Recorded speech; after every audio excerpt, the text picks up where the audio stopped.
Anda masih menyaksikan Kompas Siang, Saudara, dan saatnya kita simak sejumlah cerita menarik dari berbagai daerah di tanah air dalam cerita Nusantara. Kali ini giliran kawan-kawan kami dari Biro Kompas TV Kediri, Jawa Timur yang sudah bersiap. Ada jurnalis Kompas TV Ismail Hasan dan juru kamera Abdil Firmansyah dari Jawa Timur. Jadi apa cerita menarik dari sana, Ismail?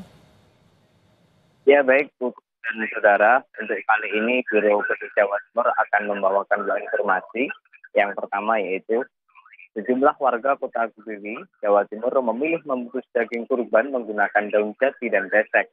Selain ramah lingkungan, daun jati membuat daging tahan lama dan lebih sedap dimasak.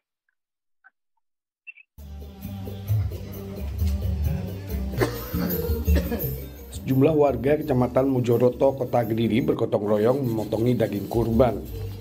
Daging kurban tersebut nantinya akan dibagikan ke warga sekitar. Namun di tempat itu cara pengemasan berbeda dengan yang lainnya.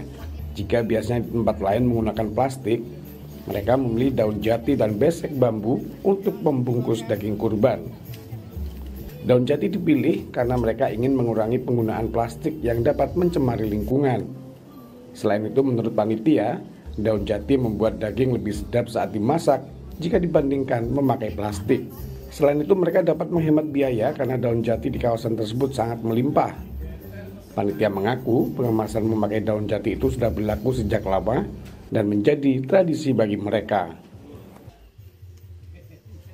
Kami juga diedukasi dari leluhur kami gitu kan ya, yang dari Yayasan Jaran, bahwa ketika kita mengemas menggunakan daun jati ternyata itu juga mempertahankan kualitas dari dagingnya sendiri.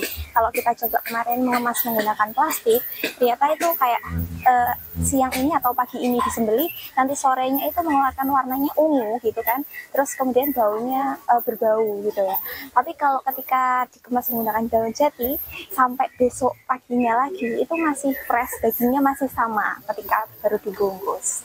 Sementara itu, salah satu warga mengaku senang mendapat daging kurban dengan kemasan daun jati. Selain mengurangi penggunaan sampah plastik, daun jati juga membuat daging menjadi lebih tahan lama. Kalau saya, pertama lebih ramah lingkungan, yang kedua lebih awet daripada daging yang dibungkus dengan plastik itu. Kalau dapat daging kurban yang dibungkus dengan daun jati kan lebih awet. Sehari sampai nanti malam itu nggak baunya itu nggak berbau yang menyengat seperti yang dibungkus dengan plastik atau kresek. Momen Idul Adha tahun ini, warga Kelurahan Bujel, Kota Kediri itu menyembelih 1 ekor sapi. Seluruh daging hewan kurban akan dibagikan ke 300 warga sekitar. Ismail Hasan, Kompas TV, Kediri, Jawa Timur.